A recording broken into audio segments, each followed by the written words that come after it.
Right. Dattatreya గారితో మాట్లాడదాం. దత్తాత్రేయ గారు, మంచి బడ్జెట్, ప్రజా బడ్జెట్, మధ్యతరగతి, పేద, బడుగు, బలహీన వర్గాలందరికీ కూడా న్యాయం చేసేటువంటి బడ్జెట్ను చూసి మీరు ఓర్చుకోలేక, జీర్ణించుకోలేక కన్నీరు పెట్టే పరిస్థితి ఇవాళ ఉంది అని చెప్తున్నారు.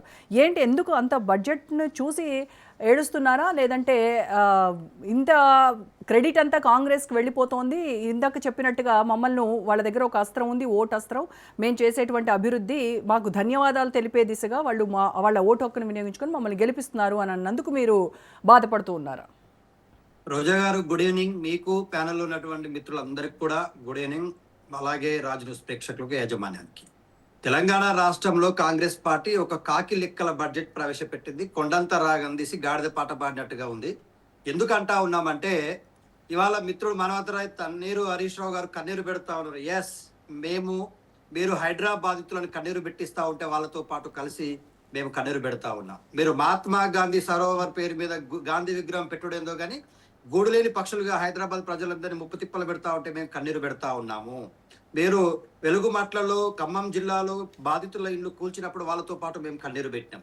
తెలంగాణ ప్రజలు వాళ్ళ కాంగ్రెస్ పార్టీ అధికారంలోకి వచ్చిన తర్వాత వాళ్లకు కన్నీరు మాత్రమే మిగిలిందనే దానికి మేము నిలువెత్తు సాక్ష్యం. ఇవాళ కాంగ్రెస్ పార్టీ చేస్తున్న ప్రతి పని కన్నీరుకు కారణమైతా ఉంది. ఈ కన్నీటి శాపంతోనే, ఆ కన్నీటిలోనే కాంగ్రెస్ పార్టీ కొట్టుకుపోతుంది అనేటువంటిది కూడా వాస్తవం.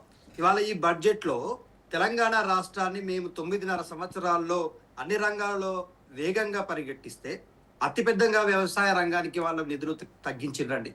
వ్యవసాయ రంగానికి గత సంవత్సరంలో బడ్జెట్ లో కేటాయింపులో అత్యధికంగా 24,000 కోట్లు కేటాయించినామని చెప్పిండ్రు 25-26లో. ఇప్పుడు కేవలం 23,000 కోట్లకే పరిమితం చేసిర్రు. అంటే ప్రతి రంగాన్ని ఇప్పటి వరకు 3 రంగాలని అతిపెద్ద ఎత్తున తగ్గించిండ్రు. వ్యవసాయ రంగానికి తగ్గింది, అతిపెద్ద ఇరిగేషన్ డిపార్ట్మెంట్ కు పాలమూరు రంగారెడ్డి ప్రాజెక్టు ఊసెత్తకుండా బడ్జెట్ ప్రవేశపెట్టడం జరిగింది. ఇవాళ ఆ ప్రాజెక్టు పూర్తి చేస్తావా, పూర్తి చేయవా, మహబూబ్ నగర్ జిల్లా ముఖ్యమంత్రి అని చెప్పుకుంటా ఉన్నావు, ఆ ప్రాంతం నుంచి నేను ప్రాతినిధ్యం వహిస్తా ఉన్నావు, ఏంది ముఖ్యమంత్రి రేవంత్ రెడ్డి గారు అంటే అటువైపు తొంగి చూసే పరిస్థితి లేదు. ఇవాళ అది పూర్తి చేస్తే కేసీఆర్ గారికి పేరు వస్తుందని చెప్పేసి ఆల్రెడీ ఇప్పటికే పాలమూరు రంగారెడ్డి కింద మొత్తం ఉమ్మడి మహబూబ్నగర్ జిల్లా ఉన్న ప్రాజెక్టుల కింద 8 లక్షల పైచలకు ఎకరాలకు మేము సాగునీరు ఇస్తా ఉన్నాం. కాబట్టి ఆ క్రెడిట్ కేసీఆర్ గారికి పోతుందని చెప్పేసి ఇవాళ ఆ ప్రాజెక్టుని ఎండబెట్టేటువంటి ప్రయత్నం చేస్తా ఉన్నాడు. చంద్రబాబు నాయుడు కృష్ణా నీళ్ళని తరలిపించుకొని పోతా ఉన్నా కూడా చూస్తూ కూర్చుంటా ఉన్నాడు. ఇండస్ట్రియల్ కి, ఇరిగేషన్ డిపార్ట్మెంట్ కి, చేనేతకు అత్యంత పెద్ద ఎత్తున ఇవాళ అన్యాయం చేసినటువంటి బడ్జెట్ గా మిగిలిపోయింది. ఇవాళ తెలంగాణ రాష్ట్రంలో మహిళా యూనివర్సిటీకి మేము బడ్జెట్ ఆహా ఓహో అని చెప్తా ఉన్నాడు. గత బడ్జెట్ లో ప్రవేశపెట్టిన 500 కోట్లకు 100 కోట్లు తగ్గించి 400 కోట్లు చదివిండండి మహిళా యూనివర్సిటీకి. ఇవాళ అద్దప్ప ఇంకా వేరేదేం లేదు. గతంలో కేసీఆర్ గారు సంక్షేమానికి మాత్రమే 2,86,230 కోట్లు ఖర్చు పెట్టిండ్రు. దాదాపుగా 150కి పైగా సంక్షేమ పథకాలు మేము అమలు చేసినాం.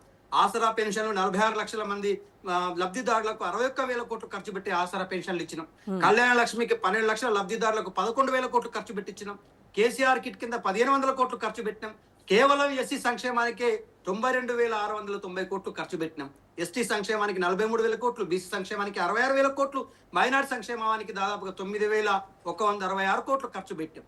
ఇవాళ ఈ విధంగా మేము తెలంగాణ రాష్ట్రంలో ఉన్నటువంటి సంక్షేమ పథకాలను అదే విధంగా కొనసాగిస్తూ అభివృద్ధి పథకాలు మనం చూస్తా ఉన్నాం. ఇవాళ తెలంగాణ రాష్ట్రంలో రోడ్ల విషయంలో గానీ, మున్సిపాలిటీ పునర్నిర్మాణం విషయంలో గానీ, సెంట్రల్ లైటింగ్ సిస్టమ్ విషయంలో గానీ, డ్రైనేజ్ విషయంలో గానీ, మున్సిపాలిటీల కొత్త ఇంటిగ్రేటెడ్ మార్కెట్ యార్డ్ల ఏర్పాటు విషయం కానీ, కలెక్టరేట్ల ఏర్పాటు కానీ, మెడికల్ కాలేజీల ఏర్పాటు కానీ మేము ఎక్కడ కూడా ఇవాళ డెవలప్మెంట్ యాక్టివిటీస్ ని మేము ఆపలేదు. ఒక్క హైదరాబాద్ నగరంలోనే సెక్రటరియట్ కావచ్చు, అంబేద్కర్ గారి స్టాచ్యూ కావచ్చు, టీ హబ్ కావచ్చు, అలాగే కమాండ్ కంట్రోల్ లాంటి భవనాలు కావచ్చు, మేము అభివృద్ధిని మేము 2 కళ్ళలాగా ఇటు అభివృద్ధిని అటు సంక్షేమ పథకాలను మేము ఎక్కడ కూడా ఇబ్బంది పెట్టలేదు. ఇవాళ రేవంత్ రెడ్డి గారు ముఖ్యమంత్రి కావడమే అరే రైతు బంధు అండి, 3 దఫల రైతు బంధు ఎగ్గొట్టే ప్రయత్నం చేస్తా ఉన్నాడు. ఏ పాపం చేసిండ్రండి? చేనేత కార్మికులకు మేము ప్రతి ఏటా 1200 కోట్లు ఖర్చు పెడితే ఈ సంవత్సరం ఈ బడ్జెట్ లో 276 కోట్లు ఖర్చు పెడతా అంటా ఉన్నాడు. ఎంత తగ్గిందో అర్థం చేసుకోండి. 80% పైగా బడ్జెట్ కోత విధించిండు. ఎందుకంత కోపం చేనేత కార్మికుల పైన? ఇవాళ బీసీలకు ప్రతి సంవత్సరం 20,000 కోట్లు ఖర్చు పెడితే 5 సంవత్సరాల్లో 1,00,000 కోట్లు ఖర్చు పెడతా అని చెప్పినటువంటి రేవంత్ రెడ్డి ఇవాళ తన నోటికి ఏమని చెప్పాలా మేము? ఇవాళ బట్టి గారి చేత బీసీలకు తీవ్రమైనటువంటి అన్యాయం చేసిండు. బీసీలకు అత్యంత మోసం చేసినటువంటి బడ్జెట్ గా మేము భావిస్తా ఉన్నాం దీన్ని. ఇవాళ చేనేత కార్మికులకు కావచ్చు, బీసీలకు కావచ్చు, మహిళలకు ఇస్తామైనటువంటి సంక్షేమ పథకాల గురించి ఉసురు లేదు అన్నిటిని కలిపి ఒక చెట్టు కింద కట్టేసి అన్నిటి కలిపి 50,000 కోట్లు అన్నారు. కేటాయింపులు గణం కేటాయింపులు మాత్రం భారీ ఎత్తున కేటాయించారు. ఆచరణలోకి వచ్చి అమలు చేసేసరికి ఖర్చు పెట్టినటువంటి వాటి విషయానికి వస్తే గత బడ్జెట్ ని ఇప్పటి బడ్జెట్ ని మనం పోలిక వేసుకుంటే వీళ్ళ యొక్క బడ్జెట్ శాతం వ్యవసాయ రంగానికి 20% తగ్గిందండి ఖర్చు పెట్టే విషయంలో. గృహ నిర్మాణ శాఖకు 83% తగ్గింది, 83% తగ్గింది. పట్టణాభివృద్ధి శాఖకు 19% తగ్గింది. విద్యా రంగానికి కేవలం 3% నిధులే ఖర్చు పెట్టిర్రు వీళ్ళు. ఇంత దారుణమైనటువంటి విషయం అర్థం చేసుకోండి రోజా గారు. కేంద్రం నుండి రావాల్సినటువంటి గ్రాంట్ ఇన్ ఎయిడ్స్ 36% పడిపోయింది. అంటే కేంద్ర ప్రభుత్వం మనం రూపాయి కేంద్ర ప్రభుత్వానికి ఇస్తే మనకు రావాల్సినటువంటి 42 పైసలు మాత్రమే వస్తా ఉంది. సో ఇట్లా బీఆర్ఎస్ పాలనలో జిఎస్డిపి 12.5% ఉంటే ఇవాళ కాంగ్రెస్ రేవంత్ రెడ్డి ముఖ్యమంత్రి అయిన తర్వాత అది 10.7% కు పడిపోయింది. ఎవరి పాపం ఇది? ఎందుకు ఇవాళ రియల్ ఎస్టేట్ డమాలం అనిపోయింది? రియల్ ఎస్టేట్ మీద ఆధారపడేటువంటి మిగతా రంగాలన్నీ కూడా ఎందుకు ఇవాళ కుంటుపట్టినాయి? మీ నిర్ణయాల వల్ల కాదా అని చెప్పేసి మేము అడుగుతా ఉన్నాం. సో ఈ విధంగా తెలంగాణ ప్రజలను నేను కన్నీటి పర్వతం చేస్తా ఉన్నారు అని చెప్పేసి హరీష్ రావు గారు ఇది కన్నీటి బడ్జెట్ అని ప్రకటించింది. ఎస్, ముమ్మాటికి ఇది బడ్జెట్ పేద ప్రజలను ఆదుకునే బడ్జెట్ కాదు, ఖచ్చితంగా ఇది కన్నీటికి కారణమైనటువంటి బడ్జెట్ అని చెప్తా ఉన్నాం. ఇవాళ అన్ని వర్గాలను మోసం చేసిర్రు రోజా గారు. ఏ వర్గానికి కూడా ఇది మేలు చేకూర్చే బడ్జెట్ లాగా లేదు. మీరు తీసుకోండి, ఇరిగేషన్ డిపార్ట్మెంట్ లో ఒక్క ప్రాజెక్టు వీళ్ళు వచ్చిన తర్వాత, అధికారంలోకి వచ్చిన తర్వాత ఒక కొత్త ప్రాజెక్టు వీళ్ళు ఏదైనా కట్టింది ఉందా అంటే కొడంగల్ లిఫ్ట్ ఇరిగేషన్ అన్నారు. ₹1,00,00,000 కేటాయించారు, పనులు మాత్రం జీరో, నత్తనడకన కొనసాగుతా ఉన్నాయి. ఇక మిగతా ప్రాజెక్టుల విషయానికి వస్తే ఆదిలాబాద్ నుంచి మొదలైన ప్రాజెక్టులు అయితే కొమరం భీం ప్రాజెక్టు కావచ్చు, వట్టివాగు కావచ్చు, సుద్దాల కావచ్చు, అట్లాగే సాత్నాల ప్రాజెక్టులు లాంటివి ఏ ఒక్కదానికి కూడా ₹1 కేటాయించినట్టుగా లేదు. గతంలో కేటాయించిన బడ్జెట్ పెండింగ్ ప్రాజెక్టులు అన్ని కూడా ఖచ్చితంగా పూర్తి చేసి వాటిని ప్రజలకు వినియోగంలోకి తీసుకొచ్చేటువంటి బాధ్యత మాది అని చెప్తూ ఉన్నారు కదా. వాటి కోసం ప్రకటనలకు పరిమితం అవుతా ఉన్నారు రోజా గారు. ప్రకటనలకు మాత్రమే పరిమితం ఉన్నారు, చేతల్లో చూపించట్లేరు. అదే కదా మా బాధ. పాలమూరు రంగారెడ్డి నుంచి ఇవాళ మనకు కాళేశ్వరం ప్రాజెక్టు దగ్గర, మేడిగడ్డ దగ్గర జరిగినట్టు దానికి కేవలం ఒక 100 నుంచి 150 కోట్లు ఖర్చు పెడితే పూర్తయ్యేదానికి నది గర్భంలో నుంచి ఇసుకను తీసి పిల్లర్లు మొత్తం కూలిపోయే విధంగా చేస్తా ఉన్నారు.